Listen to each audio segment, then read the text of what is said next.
Hello and welcome back to the Car Diaries and a rather exciting episode featuring the all-new Porsche 992 GT3. It's been a long-awaited video and we're very excited to have our hands on this new 503 brake horsepower GT car. So without further ado, let's take a walk around the car before taking it on a drive along some of the finest roads in Scotland to see if it's really worth 100k overs. So this particular example finished in Porsche's new shark blue paintwork, which I'm sure you'll agree looks absolutely stunning. Now it's also been specified with the black stripe, which continues right over the roof of the car and onto the rear wing in the car. We've got the beautiful new GT3 style alloy wheels with the red Porsche brake calipers, which means they are not carbon ceramics, but rather they are the steel variant, which provide more than ample braking power, which we'll show you later on in the video. We then have the stunning carbon fibre roof, which is a rather expensive option, provides just 1 kilogram of weight saving, but looks absolutely stunning, and it's a box that I would definitely be ticking. And then as we move along the side of the car, you also see we've got the GT3 livery along the side, and also then the rear wheel arch protector finished in a satin black, which I think again looks really stunning and just adds to the side profile of the car. So without further ado, let's spin the car around and see what it looks like from the rear. So the rear end of the car, now this one is a little bit of a Marmite one. Some love it, some aren't 100% sure on it, but I can assure you it will be a grower. I think it looks absolutely stunning. I don't think it's too fussy, I think it's functional, and I love the larger rear wing, which we'll talk about when we're out in the road in the car, how much bigger it actually is and the extra amount of downforce in which it produces. But without further ado, let's take a little walk around the rear and just see what exactly we've got here. So we've got the smoked full-length rear tail lamp, which looks incredible, particularly when you're behind the car at night time.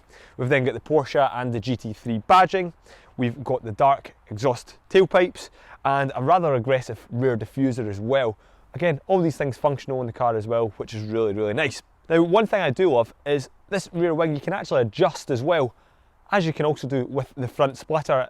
Actually, you've got 4 different settings in which you can manually adjust the splitter to, which is really, really cool. And it's all the little touches in the GT3 that I love, things that you might not notice at first. For example, even the front headlights, they have a blue rim round the outside edge of them as well, which ties in with the paintwork in the car.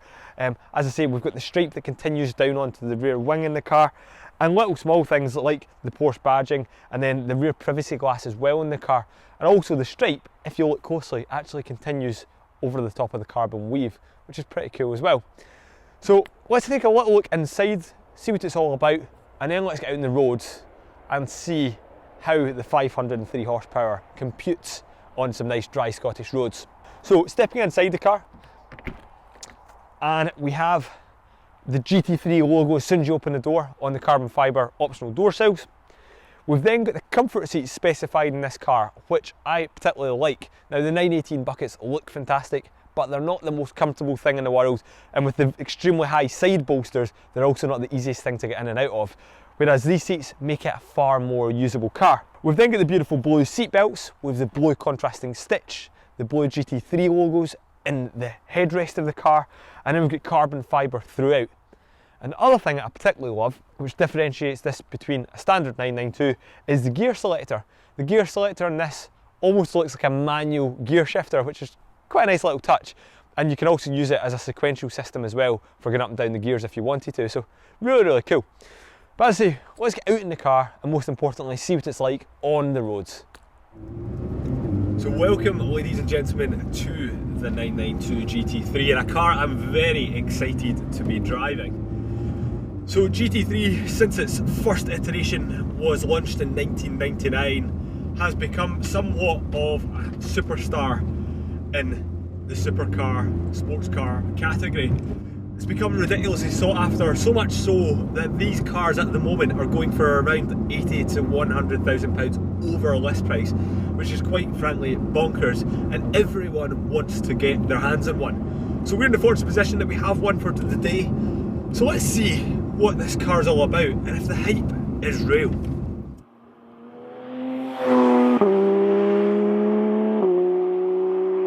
So to kick things off, the car has the 4 litre natural aspirated flat 6 that we've all become accustomed to and love, which is nice because in a world of electric cars, the Porsche Taycan taking over, you know, it's nice to have that natural aspirated unit. So power is now up to 503 horses. which is more than ample. Bags of torque, being naturally aspirated, it's very progressive as well, and a nice linear torque curve, which is what you want as well. You know, it's part of the driving experience.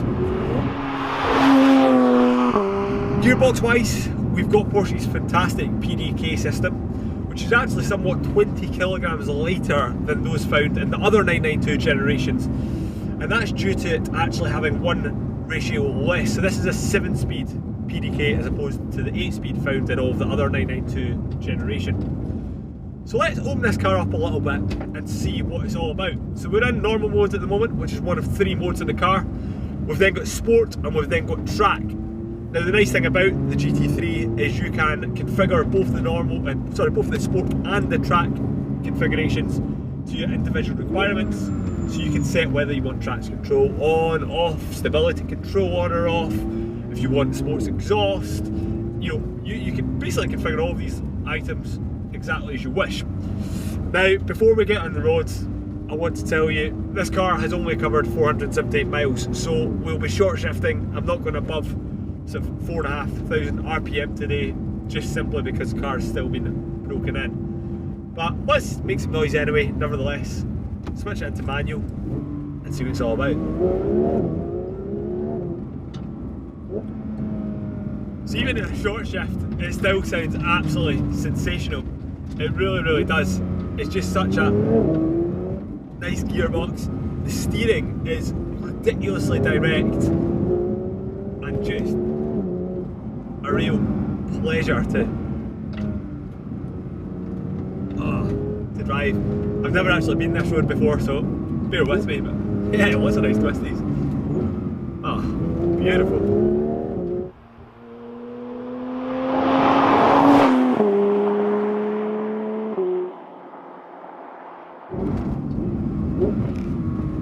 We've got the steel brake option on this particular car, as we mentioned, whilst in the walk round.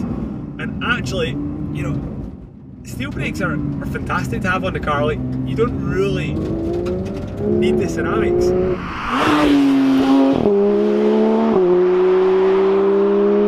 So the steels in this car provide more than ample stopping power for such a powerful car, and lots of brake feel as well, which I particularly love.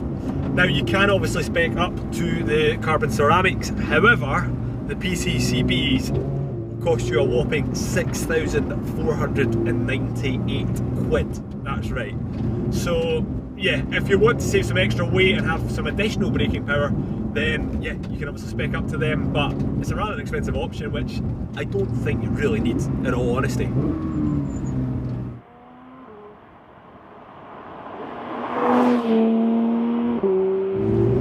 So the rather sizable rear wing on the back of the 992 GT3 actually produces 385 kilograms of downforce at 124 miles an hour, which is rather impressive, and 150% improvement on the 991 iteration.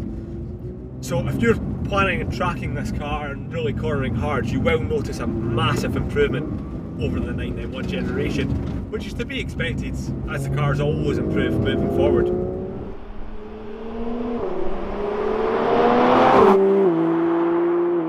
Now the wing is not the only thing that has grown on the 992 generation. The front track in the car is actually 48mm wider than on the 991 as well, so the whole car's really grown. And is Porsche in danger of making the car too big? I don't know, it's a difficult question to answer. All I want to say is, Porsche, let's not make it too much bigger, because, you know, part of the fun of the GT3 is its nimbleness. And saying that, it corners so beautifully with the bigger track on this thing that, yeah, it's just a special, special car. So let's do a bit of an acceleration while short shifting and see what this car is all about.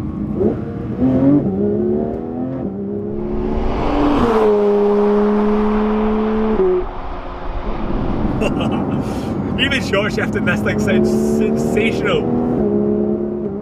Oh, what a car. So if you're to really open the car up, 0 to 60 takes 3.4 seconds. It goes all the way to a top speed of near enough 200 miles an hour, 198 to be precise, which, let's face it, is more than ample. And that exhaust note with the naturally aspirated 4-litre engine is just, unbelievable.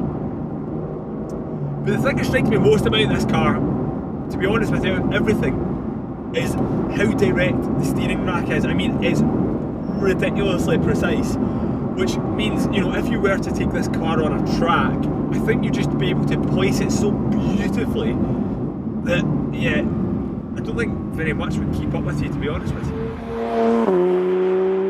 Now, what we're going to do is switch it into normal mode as we go through time, back into auto mode for the gearbox, and just see what the ride comfort in this car is like. My one criticism, I would say, is even with the comfort seats spec'd, the suspension is rather stiff, which, you know, it is a GT car ultimately, it's always going to be pretty stiff. But is it too stiff?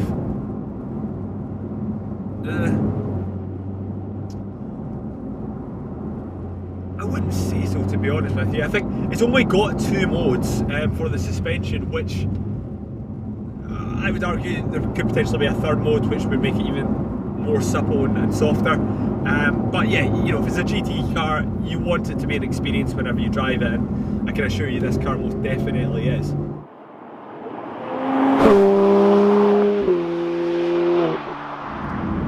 National speed limit sign means national speed limit.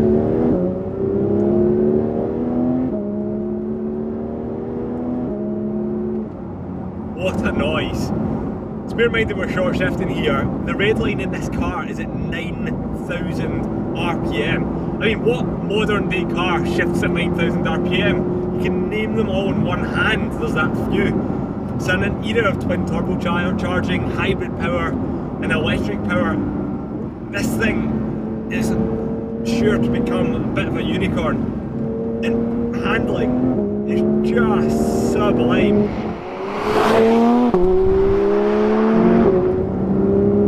So this car is Michelin Pilot Sport Cup 2s all round, 315 on the rear, which is a fat tyre, which means you have bags of grip, and when you open this up on a twisty road, oh boy, this thing is absolutely sensational. Like, oh.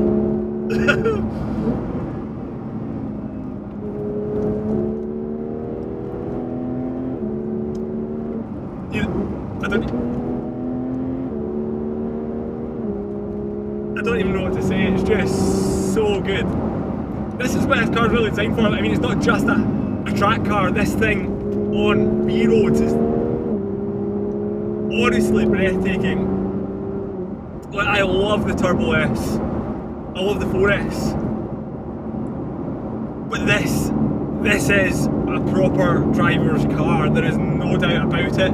It's so beautifully balanced. I know I keep raving about the steering, but the steering is just so direct. The noise, everything. All I can see in the rearview mirror is the massive rear wing doing its job, pushing those rear tyres down into the tarmac. Yeah, it's a special car. It really is.